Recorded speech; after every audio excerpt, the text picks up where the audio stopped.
Shalom, bien-aimés dans le Seigneur.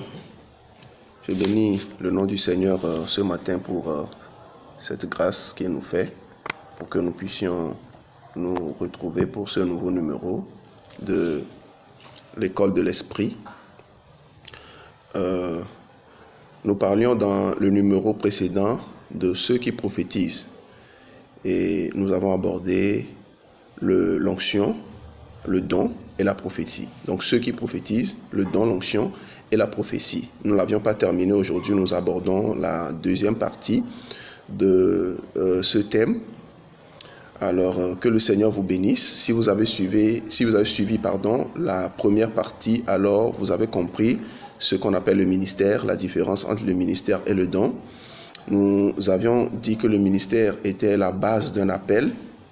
Tout appel a pour base le ministère, c'est-à-dire que le ministère est le point central de l'appel, à ne pas confondre avec le don qui plutôt accompagne le ministère. Le don est accordé pour accompagner le ministère et chacun devrait être à sa place, c'est-à-dire que le don doit être à sa place, le ministère doit être à sa place. Le don ne doit pas remplacer le ministère. Nous en avons parlé et nous l'avons expliqué dans le premier numéro. Donc la priorité est donnée au ministère et non au don. Donc le don accompagne le ministère pour l'exercice donc de l'appel, pour exercer pleinement l'appel. Le don peut être automatique, c'est-à-dire que sans avoir cherché à prophétiser, vous avez ce don de façon automatique.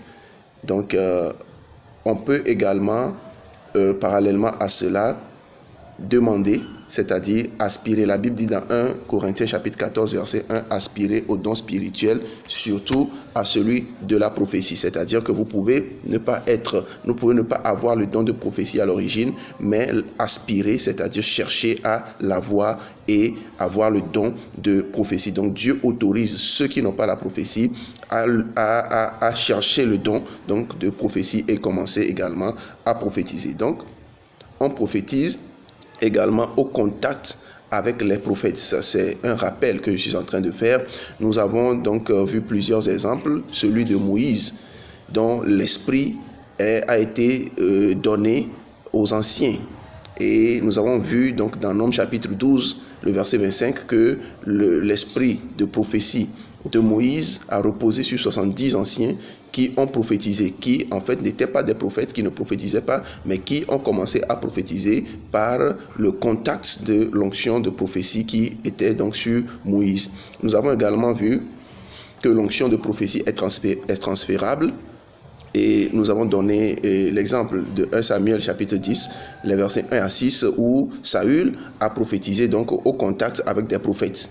Donc il est juste arrivé dans un milieu où il y avait des prophètes et sans être un prophète à l'origine, il a commencé à prophétiser. Donc ce sont des exemples que nous avons vus dans le numéro précédent. Aujourd'hui, nous allons parler donc de deux secrets importants pour recevoir l'onction prophétique. Nous n'allons pas être long. Je vais parler aujourd'hui donc de deux secrets importants pour recevoir l'onction prophétique. La première chose est d'être fidèle à notre appel. Lorsque vous voulez recevoir l'onction prophétique, vous devez d'abord être fidèle à votre appel. Le Seigneur veut s'adresser à ses enfants. Le Seigneur veut utiliser ses enfants dans le domaine prophétique.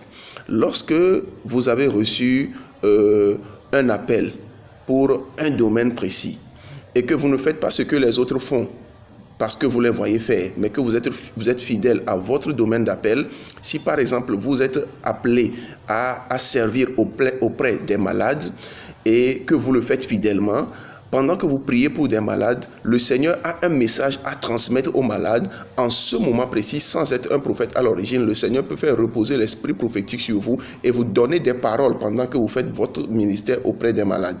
Et plus tard, des gens vont confirmer que des paroles qui étaient sorties de votre bouche se sont réalisées. Et cela vous permet de comprendre progressivement que le Seigneur est en train de vous utiliser dans le prophétique. Si le Seigneur vous a appelé dans un domaine donné et que vous ne faites pas ce que les autres font simplement parce que vous les voyez faire, que l'appel n'est pas devenu une sorte de mode parce que vous voyez les gens faire ceci, vous voulez le faire, mais que vous êtes fidèle à votre appel, sachez que dans ce domaine, lorsque le Seigneur voudra s'adresser à ses enfants, il ne manquera pas de faire reposer sur vous une onction spéciale de prophétie. Et même si vous ne prophétisez pas continuellement, à un certain moment, vous allez remarquer que l'onction de la prophétie va descendre sur vous et vous allez prophétiser, parce que en ce moment précis, le Seigneur veut s'adresser aux personnes, à votre cible, à la cible à laquelle vous êtes fidèle. Donc, il est important d'être dans son domaine.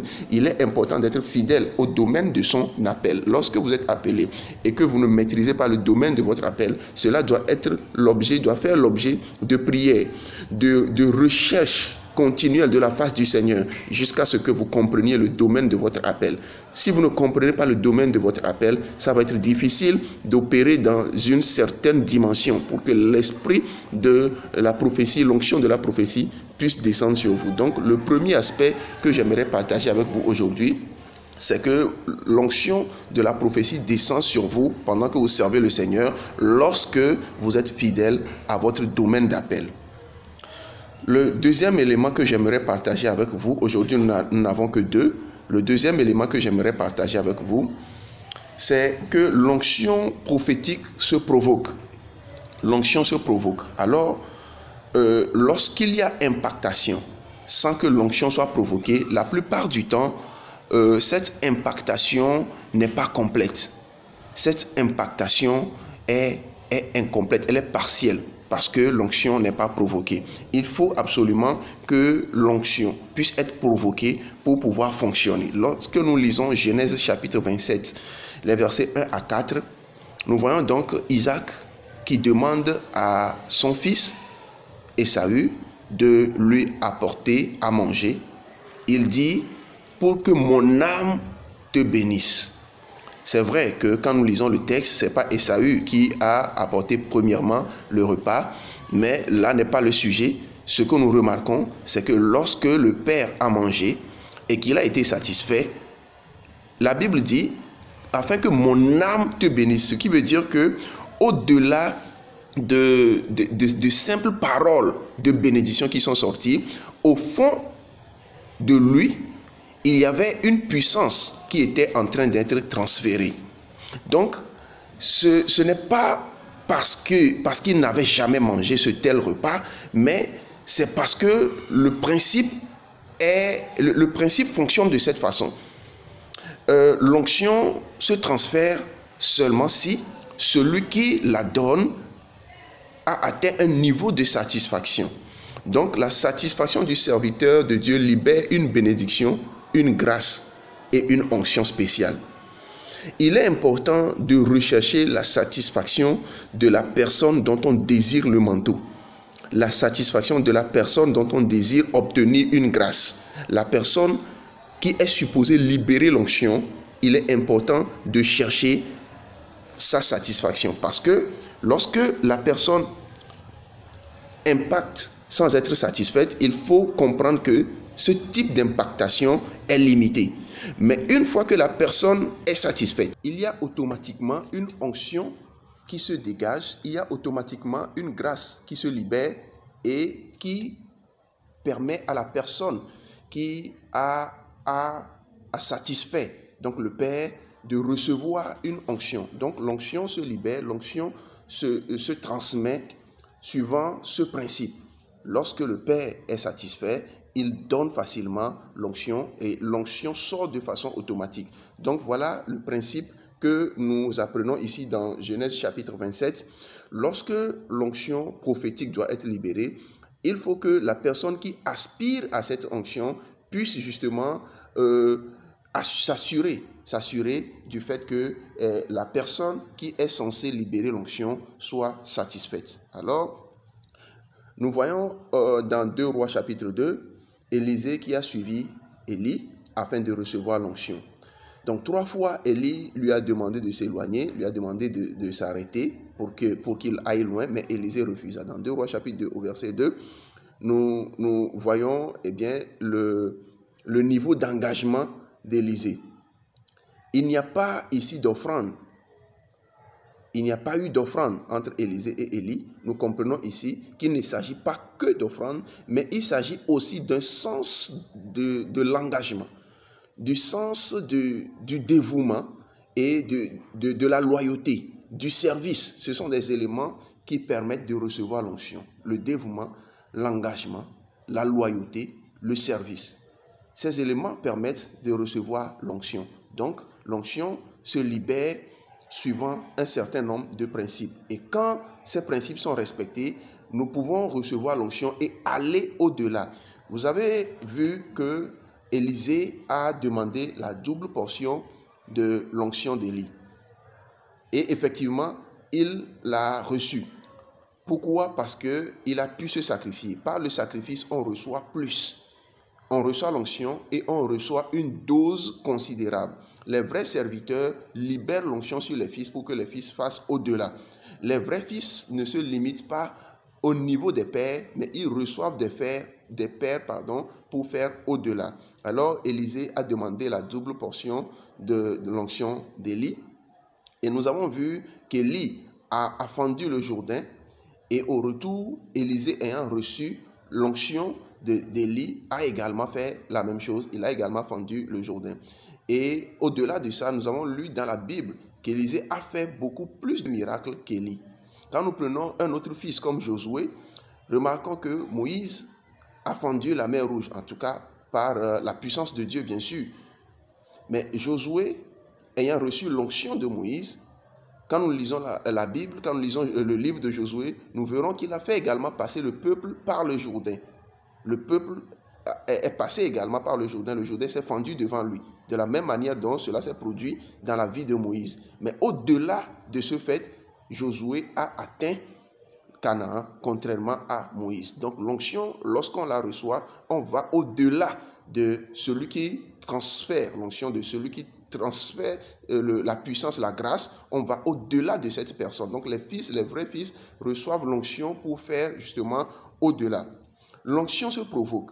Il faut que nous comprenions que nous sommes dans une période, dans une époque où Dieu veut utiliser puissamment ses enfants dans le domaine prophétique. Et lorsque nous suivons Dieu dans son rythme, nous devons comprendre qu'il est impératif que nous recherchions la grâce et l'onction de la prophétie. Alors, il faut que nous apprenions à provoquer cette onction. Il faut que les enfants de Dieu apprennent à provoquer la grâce prophétique, que le manteau prophétique soit déposé sur les serviteurs de Dieu de la jeune génération. Alors nous sommes dans les derniers temps où Dieu dit qu'il répandra son esprit sur toute chair. Il dit, vos fils prophétiseront, vos fils auront des songes, non, des visions, et vos vieillards auront des songes, justement.